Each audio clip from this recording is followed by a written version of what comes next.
El tema de hoy se llama asociaciones en el derecho humano. ¿Algunos de ustedes saben lo que es una asociación? En la asociación vamos a ver cuando un individuo deja su patrimonio o expresa su última voluntad mediante un testamento o sí, para ceder la herencia a sus herederos. ¿Sí? Bueno, pues la asociación viene siendo la manifestación de la última voluntad de una persona que muere, es decir, qué es lo que quiere que se haga con todos sus bienes y derechos. En la época de Roma existieron tres tipos de sucesiones: la legítima, la testamentaria y la oficiosa. ¿Sí? En la época actual existen también estas dos vías, la legítima y la testamentaria, nada más que en la legítima se le conoce con el nombre de intestamentaria.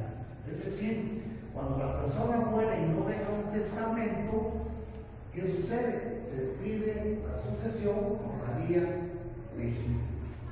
¿Qué pasaba en Roma cuando no existía un testamento? ¿Cómo se repartía la herencia? Es decir, ¿quiénes tenían derecho a exigir esa herencia por la vía legítima? La primera clase. Había tres grados. Por medio de tres grados. La primera era de madre y hijo. Ese es el primer grado. La segunda era de abuelos y hermanos.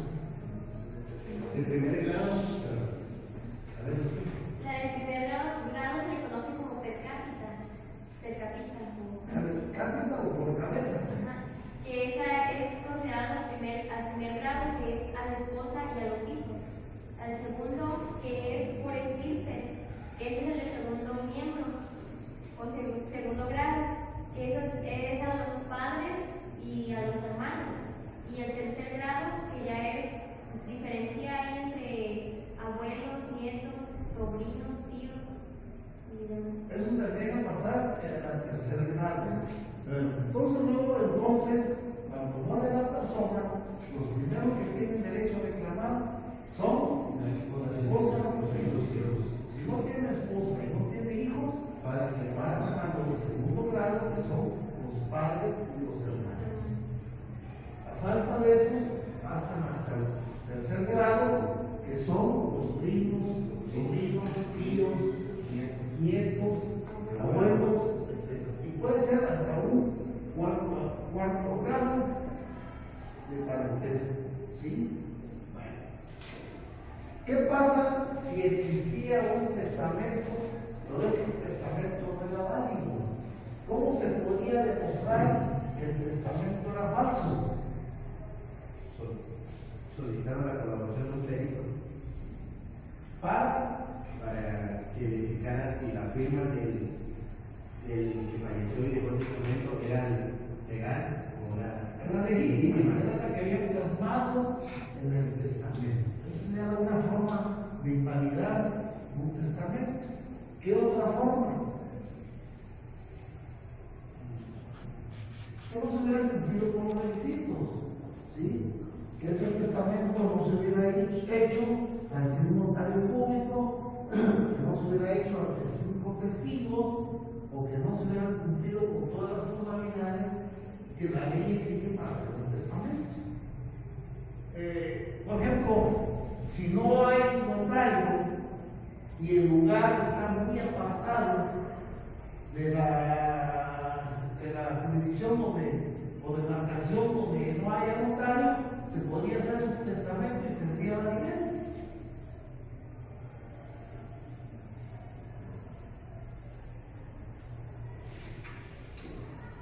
Por ejemplo, estamos a un lugar retirado, no hay notario, el notario más cerca está a 5 horas, 6 horas, pero la persona ya está por fallecer, ya no le da tiempo ni llevarlo al notario, ni traer el notario para que haga el testamento. Mi pregunta es, ¿podría esa persona hacer su testamento en ese momento? ¿Tendría validez?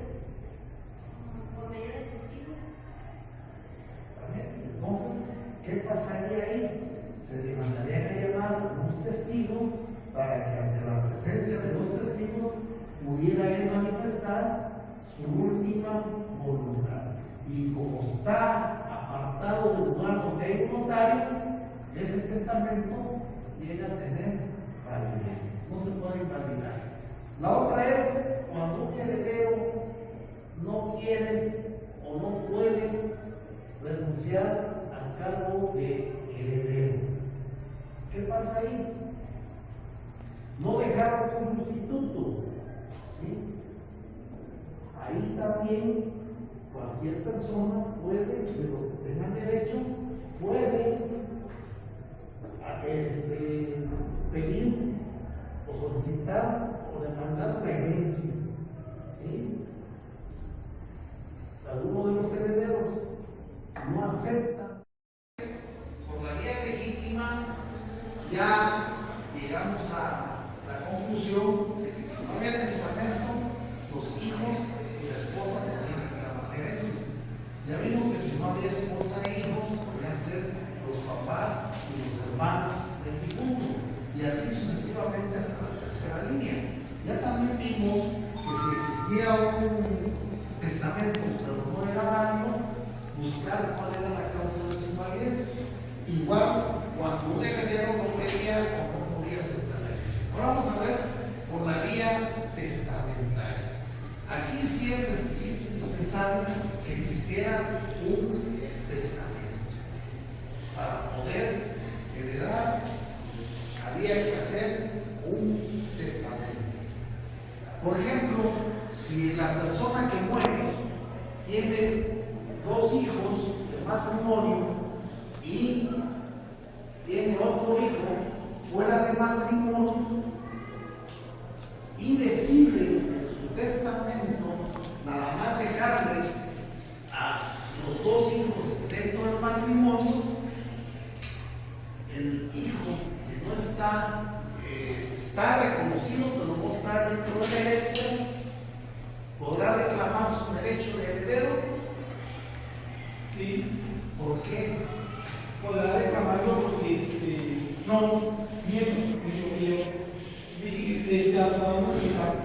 dijeron que no porque el heredero, el fallecido, no lo mencionó en su testamento. Eso quiere decir que no quiso dejar herencia al hijo. ¿Cuál fue su última voluntad? No dejar, el testamento significa la última voluntad del fallecido y se tiene que respetar. Entonces, por ejemplo, el otro hijo menor de edad, ¿a qué tiene derecho? Pues la última